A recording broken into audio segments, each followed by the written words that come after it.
You've been there. Someone looks you in the eye and tells you everything you've been longing to hear. They talk about the life you'll share, the plans you'll make, the dreams you'll build together. And because you believe in love, because your heart is genuine, you trust them. But as time passes, the promises stay empty, and the future they painted never shows up.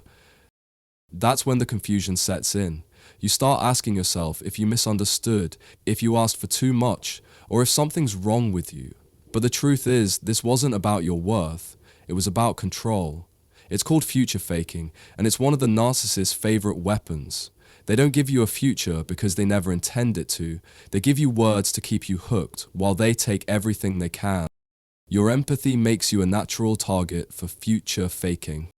The reason narcissists target you isn't because you're weak, it's because you're strong in a way they will never be. Your empathy makes you open, trusting, and willing to see the good in people. When someone talks about a future with you, your heart takes those words seriously because you don't say things you don't mean. To you, promises carry weight.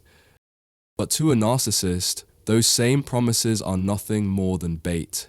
They sense your compassion immediately, and they know that if they paint a picture of the future you've been longing for, you'll give them more time, more chances, and more loyalty than most people ever would. They don't admire your empathy, they exploit it. And that's why you find yourself holding on to their words long after their actions have proven otherwise. Empty promises feel safe to you. When someone tells you about a future with love, stability, or commitment, you don't hear casual words, you hear intention. You take those promises seriously because you would never say them unless you meant them. And that's where the trap sets in. To you, those promises feel safe. They reassure you that you're not wasting your time, that the relationship is heading somewhere meaningful. So when their actions don't line up, you don't immediately walk away. You rationalize, you excuse, you give them more chances. That's what the narcissist counts on. They know that words alone are enough to calm your doubts, to reset your patience, and to keep you hoping for more. What feels like security to you is actually just the illusion they use to hold on to your loyalty. And while you're waiting for them to prove themselves, they're already enjoying the benefits of your belief. Hope can become the trap itself. Your hope is one of the most beautiful parts of you.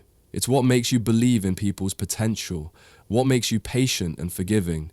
But with a narcissist, that same hope gets weaponized. They know that if they give you just enough promises, just enough glimpses of a better future, you'll hold on even when their actions tell a different story.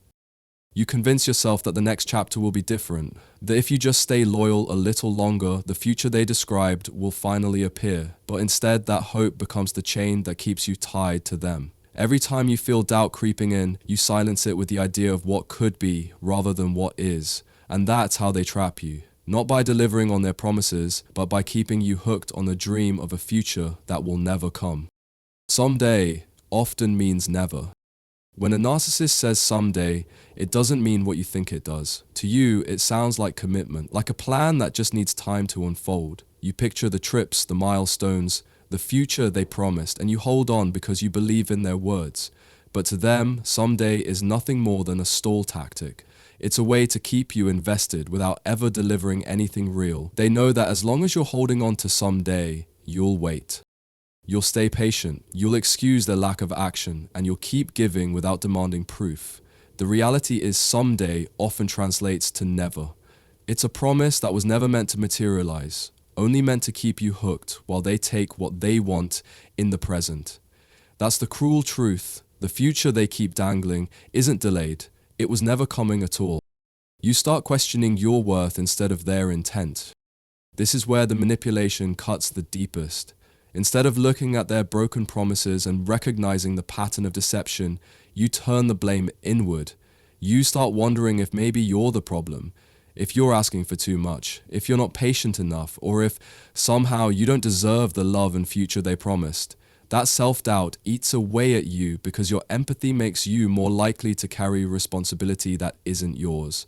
Meanwhile, the narcissist benefits from your silence. They don't have to take accountability because you've already shifted the weight onto yourself. That's how they keep control, by convincing you to mistrust your own worth while protecting their image. But the truth is, Their failure to deliver was never about you. It was about their inability to honor what they promised, and their choice to keep taking instead of giving. Awareness is how you regain power.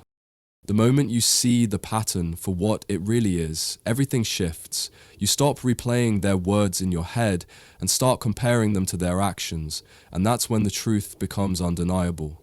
Awareness breaks the spell, because once you recognize future faking for what it is, the promises no longer carry the same weight. You begin to notice the recycling of phrases, the way their timelines never change, and how someday always slips further away. That clarity is your first step back to freedom. It's not about confronting them until they admit it, because they never will. It's about confronting yourself with the truth and choosing not to be trapped anymore. Awareness doesn't erase the hurt, but it takes back the power you unknowingly gave away.